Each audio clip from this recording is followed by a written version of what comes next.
That's right. This is a city very close to the Polish border and considered for a long time during this war to be one of the most safer places in Ukraine at the moment. Around 6:30 a.m., a number of explosions were heard west of the city, and there were thoughts that perhaps the airport had been hit. What it turned out to be was an aircraft repair plant. Apparently it was hit by around 4 missiles that Ukrainian authorities believed were launched from the Black Sea.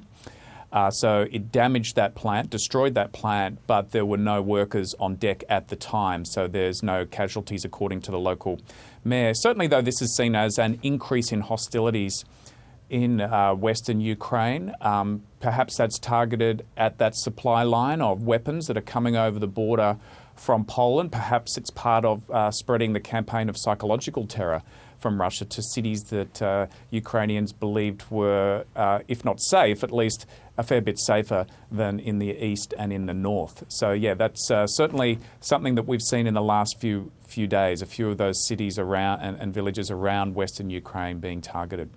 Meanwhile, Russia denies striking the theatre sheltering hundreds of civilians in Mariupol. What's the situation there, and could it be the next city to fall?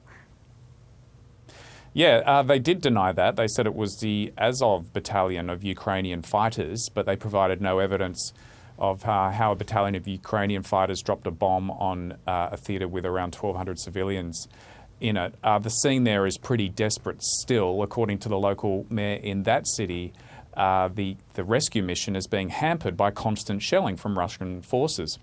Reuters is reporting that about 130 civilians have been evacuated from the theatre. Initially, there were concerns that over 1,000 people would have died, but there were bunkers down below. But it's difficult to get to those bunkers because of the shelling. So because of that, we have no real sense of how many survivors and how many casualties there are in that theatre. But more broadly in Mariupol, it's a desperate situation. That city has been under siege. Citizens have not been able to access water or food or electricity. Bear in mind, in Ukraine at the moment, often sub-zero temperatures, so staying warm is a crucial part of survival.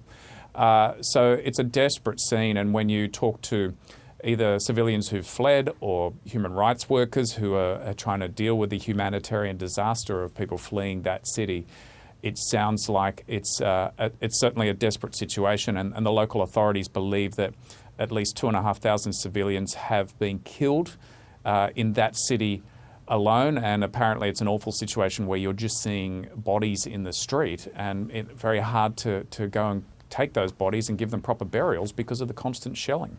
Really difficult scenes coming out of there. Meanwhile, Steve, Russia has yet to secure any of Ukraine's largest cities. Its invasion has been met with a lot more resistance than expected. Yeah, probably a lot more resistance than Vladimir Putin expected, but I think anybody who knew the Ukrainian people, the development of the Ukrainian military in the last 5 years, how it had been trained up, is probably not surprised. I mean, the fact that all those weapons have made it over the border so the Ukrainian population and its military has been able to defend itself was a big thing in all of this. I think people are more surprised at the underperformance of the Russian military, its strategy, its equipment, its troops, the fact that it hasn't been able to gain as much dominance in the skies as quickly as they thought it would. So I think there's probably more of a surprise there. Certainly the UK Ministry of Defence has released its latest intelligence briefing, and they're saying its Russian forces have made minimal progress this week when it comes to pushing into those cities that they've been encircling.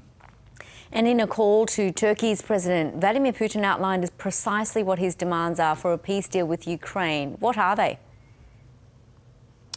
Well, what we know of this comes from the BBC's John Simpson, who apparently interviewed one of President Erdogan's advisors after that call. There's a couple of things that shouldn't be too hard to negotiate, one being Ukraine having neutral status and not ever joining NATO. Now, President Zelensky has basically said that those kind of issues are on the table, but there's a number of demands that are going to be much tougher for President Zelensky to meet, including this concept of denazification, President Zelensky is Jewish. He lost family members in the Holocaust. What does denazification mean? That's going to be a very, very difficult thing for Ukraine to meet, just knowing what the definition of it is. Also, the protection of Russian language in Ukraine, that's something else President Putin wants now.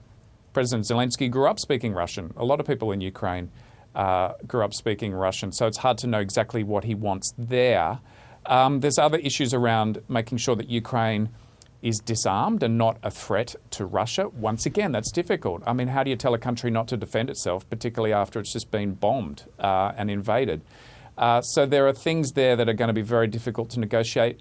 Now, also from that interview on the BBC, it said that President Putin wanted to have face-to-face talks with President Zelensky, and it was inferred that there'd be deeper discussions around issues in eastern Ukraine. Now, I think one of the big ones is going to be Russia's probably going to push for the acknowledgement that Crimea is Russian. Now, Russia invaded Crimea and seized it in 2014, illegally occupied it.